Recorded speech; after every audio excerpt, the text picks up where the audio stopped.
Hey, we're here at your home inspection and I am all finished up, but I'm here with your realtor and we're gonna go through this summary here. So I'm just gonna read through my highlights here and then I'm gonna get the report to you guys this evening. So lots of pictures and arrows and circles and very easy to understand the report, but this will just kind of be a brief summary of the items. That way you have a little walkthrough there. Okay, so getting going here, up on the roof, just a couple of small things up there that need to be addressed. There's a short plumbing vent pipe over the kitchen. It just probably slid down into the attic. Sometimes they sink down a little and they have to be picked back up and maybe strapped, so that needs to be picked up a little bit. You can actually get to it from the balcony at the back. You can actually see it right there, right in front of you. Okay. It's a real easy access. The chimney just has a little wear and tear on the rain cap on top. It looks pretty clean, fireplace is clean, everything's functional, but there's a little corrosion up there, and then all the caulking and sealant around the top is just cracked over time, just from heat. So you need to have somebody seal that, and the corrosion isn't deep, it's just surface. Okay. But I mention it, sometimes they like to go up there and just hit it with some paint, and they just do that rust preventative paint to prevent it from corroding any further. And so it's just preventative maintenance on the chimney, essentially. Okay. Which it's due for it. There's a little bit of moisture damage to the bottom of the cement fiber siding at the side of that chimney surround. It's a wood-sided surround with cement fiber siding. You don't often see cement fiber siding with moisture damage, but if it gets a lot of water, I think it's just the way that the water comes around that ridge of the roof. I think it just splashes up against the base and it stays damp. And so that bottom bit is kind of crumbling across there. So if the flashings are tall enough, a contractor might be able to just trim off that little bit of crumbling siding to keep it from continuing, possibly. Okay.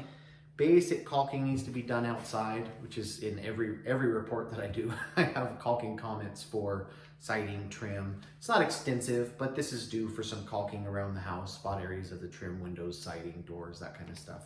And there's some representative pictures in there. Okay.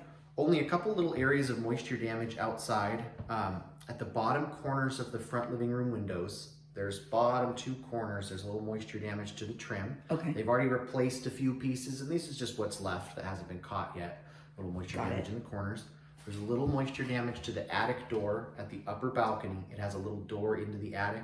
There's a little moisture damage to that trim. Okay. And then a couple of more small areas. The master bedroom has an exterior door, and that door has two side lights. Those side light windows, because they're facing that southeast corner, they've been catching a little water, and that wood frame, it has moisture damage around the bottom of both of those side lights. So that'll need to be replaced across those windows. Okay. So it's all very small areas that need to be addressed. You've got a leaking hose faucet at the northeast corner of the house. It just needs to be tightened or have a new rubber packing installed. Okay. Some vegetation that needs to be trimmed back. A beautiful vegetation. Yeah. Just needs a little trimming away from the house outside.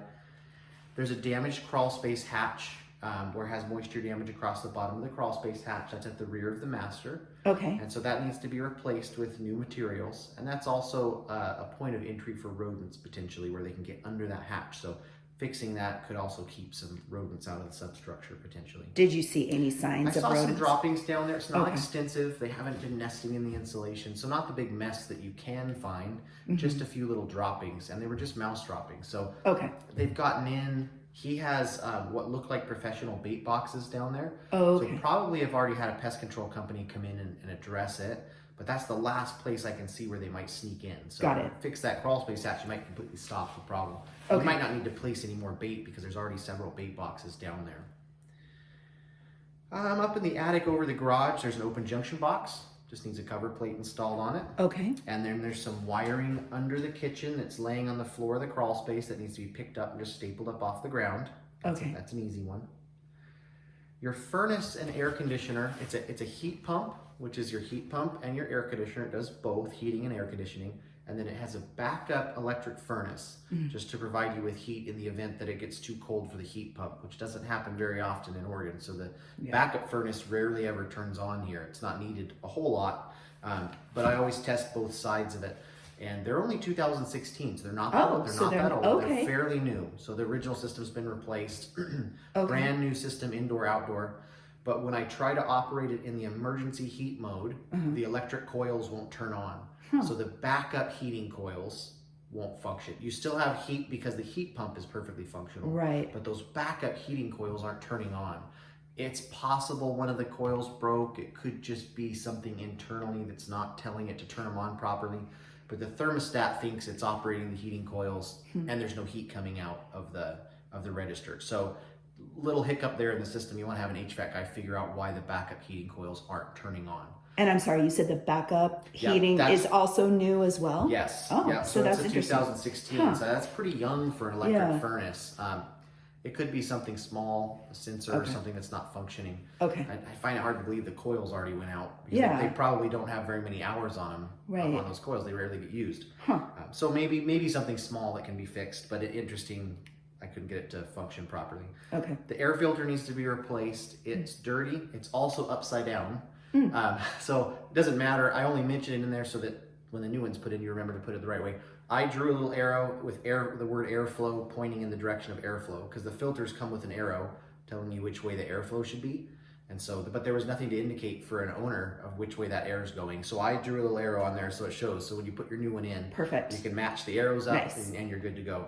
Because it should be against the airflow, right? Yeah, so the airflow always goes, the filter should be before the air conditioner coil and before the furnace. So if you know that your return air is coming from above, you know that filter should be above that. So if that same filter was under the furnace, the filter would face upward. So Got the it. air is going, Got it. but because it's above it, I know the air is going down.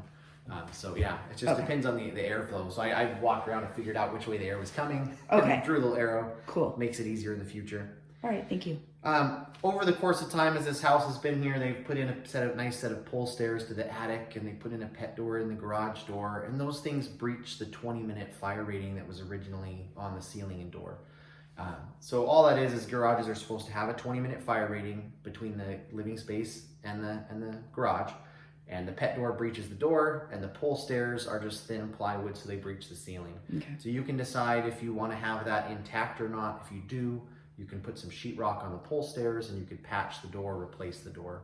A lot of people want the pet door. And She really wants the pet door, so yeah. So there's no enforcement team going around checking on that. I note it because that was code at the time, but the city doesn't go around checking on that, neither does your insurance. Okay. Kitchen, the dishwasher doesn't have air gap in the drain loop, and that's just where you hang the drain loop higher than the point where it drains. That's in almost every house. Okay. Just a zip tie and a screw. It's really easy.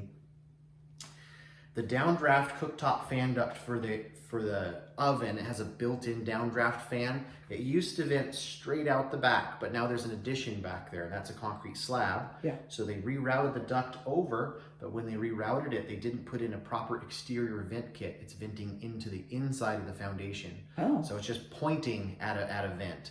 And that vent is also blocked off from the outside. It's under this breakfast nook.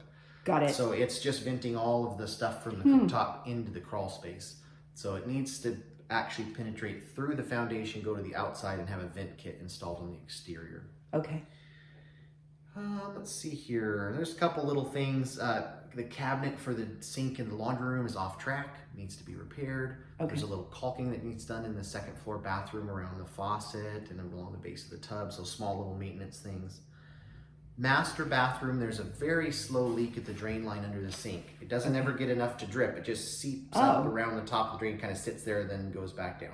Okay. So it never drips, but that can usually be taken apart and cleaned, and sometimes that's enough to stop it, put it back together. There's one door in the kitchen. It's the door to the understair closet. It doesn't latch. It just needs an adjustment at the latch. Okay.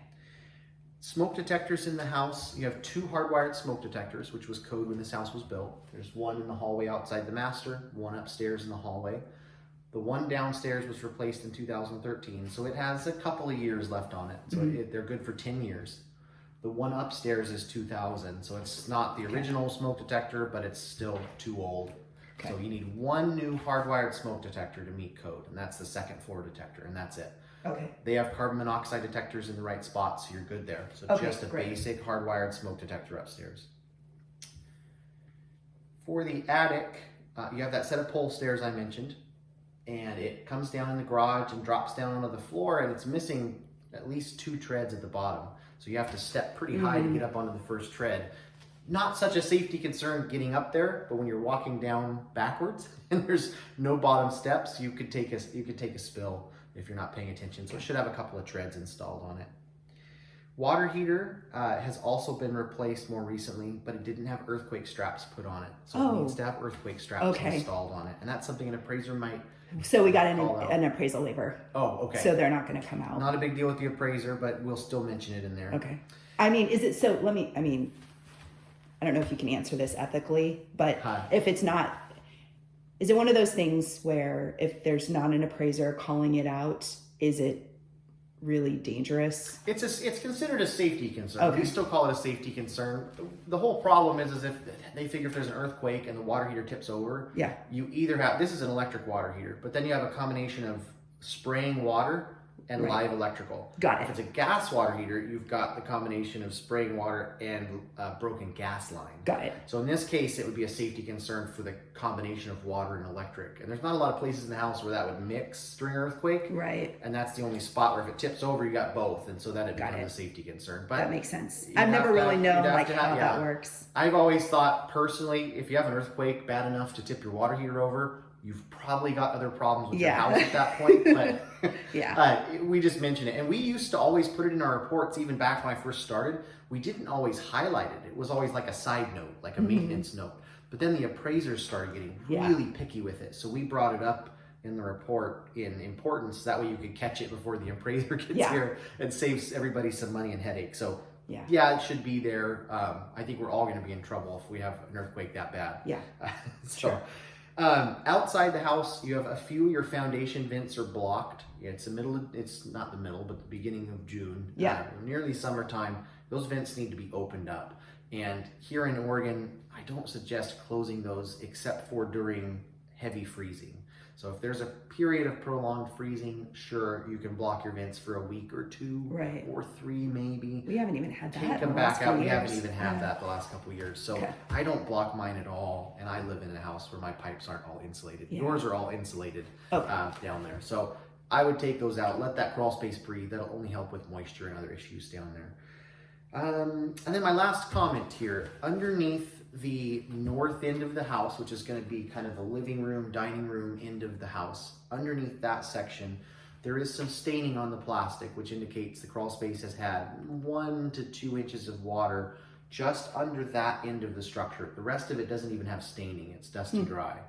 And of those stains, there's still a couple of spots that are damp. And so because they're damp, I know it just had a little water sitting on that plastic probably a couple months ago during wintertime, which is good that it's seasonal. So it's not an ongoing water problem, but it looks like you may get some seasonal puddles down there that come across from this side.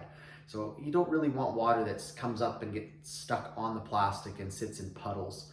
So when I see signs that maybe it's an ongoing issue, I recommend a plumber or a drainage guy take a look at it. They might suggest some sort of a drainage measure to make sure that that stays completely dry throughout the year. And whether that's a sump pump or a low point drain, there's different things you can do. So if it was just the stains and it wasn't damp at all, I would still put it in there, but maybe as a monitor comment. But because it's damp, I know it's had puddles recently. And so I think it's probably an ongoing issue. That is also where the sewer line leaves the house. And you can see that, so I think some water seeps around that. You know, that sewer line is a hole in the foundation. And I think some groundwater kind of seeps around that. So that doesn't help. So there might be some other ways you can kind of waterproof that corner a little bit. But I think it's worth noting because I think you will eventually have some puddles in there during winter time. So something to pay attention to. That's about it. So it's not a lengthy list and nothing too horribly crazy in there. But that will about sum it up. And then once you get that report, it'll have a lot more information in it for you with other little maintenance items and stuff like that. So, okay, awesome. Thank you, Josh. Yeah.